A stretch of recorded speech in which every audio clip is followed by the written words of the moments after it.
Hi, I am Prabhat Kumar Singh, Assistant Professor, Department of Economics, Dorong College. Today, I am going to discuss the Introductory Economics, which is a part of the FYUGP for first semester, minor as well as major paper.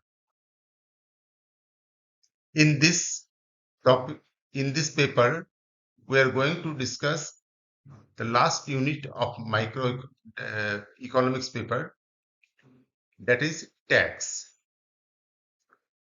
So before starting tax, we should know what is tax. And tax is one main source of government revenue. So we can define tax. It is an amount of money that a government requires people to pay according to their income, the value of their property, and it is used to pay for the things done by the government. Or in other words, it is a compulsory contribution paid to the government without expecting any direct return from it. In case of price, if we pay price, then in return we will get service of goods or good or services. And another source of government revenue is non-tax source. Apart from tax, government also gets revenue from different sources like fees, price, profits of public sector undertakings, budgetary surplus, gifts and grants, etc. And in case of tax, there are two types of tax. One is direct tax, another is indirect tax. First of all, we shall discuss about the direct tax. It is the tax that a person or an organization pays directly to the entity that imposed it. For example, income tax, property tax, wealth tax, etc. And on the other hand, indirect tax. An indirect tax is collected by entity in the supply chain, such as manufacturer or retailer, and paid to the government. However, the tax is passed on to the consumer by the manufacturers or retailers as a part of the purchase price of a good or service. The consumer ultimately paying the tax by paying more for the product which they bought from the seller. Or we can discuss direct tax and indirect tax with the simple example of impact, shifting, and incidence. So first of all, impact. What is impact? Impact means the first money burden of tax. When government imposes tax, that is initial money burden is called impact. If government imposes tax on one person, and if he or she is able to shift the burden towards other person, that is called shifting. If they shifting, or if they want to shift their complete burden or transfer the complete burden of tax to another person, it is called shifting. And incidence means last money burden of tax. That means the who ultimately pays the tax.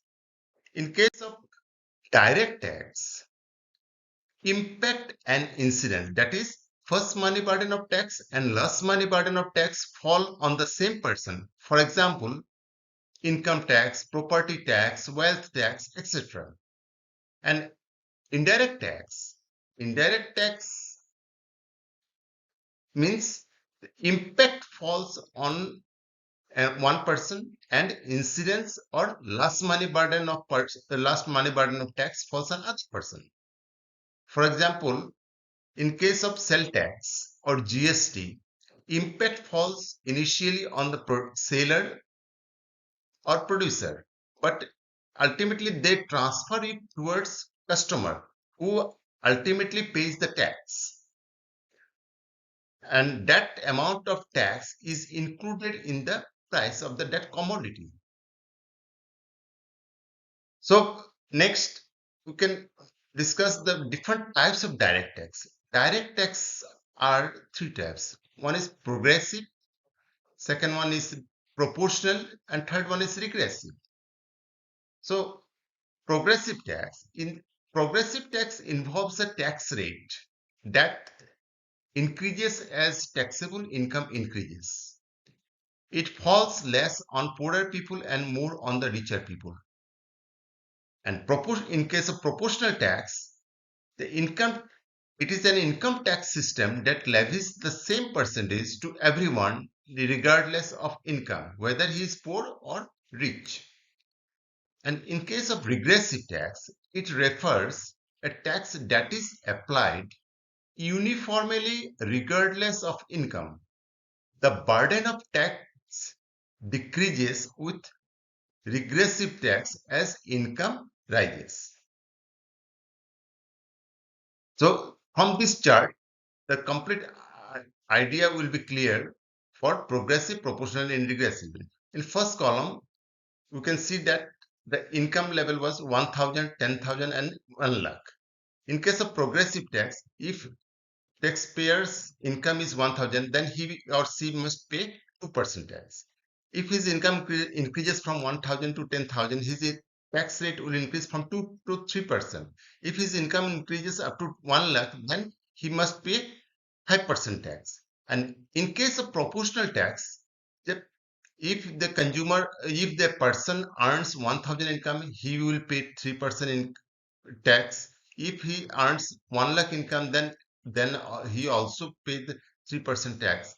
And in case of regressive tax rate decreases with increase in income. So simply, as our income increases, tax rate gradually falls.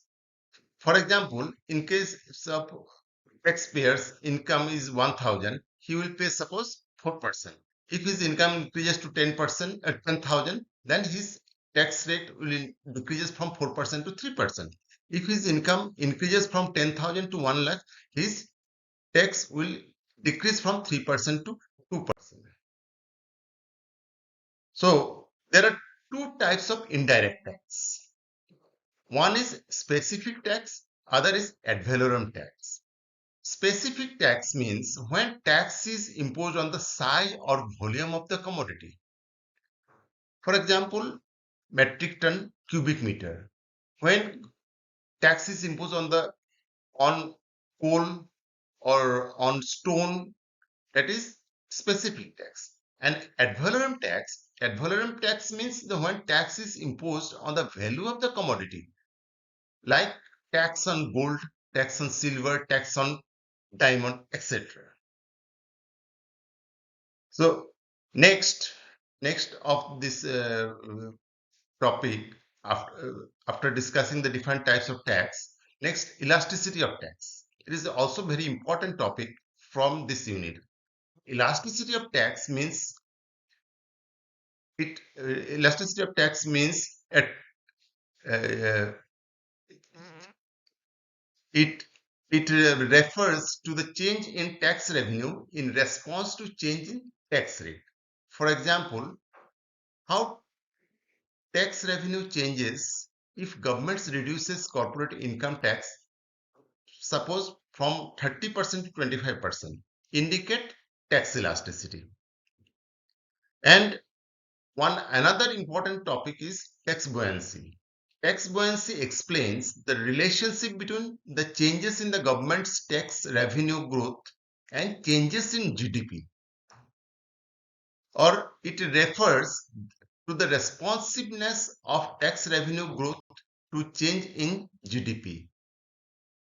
So when a tax is buoyant, its revenue increases without increasing the tax rate.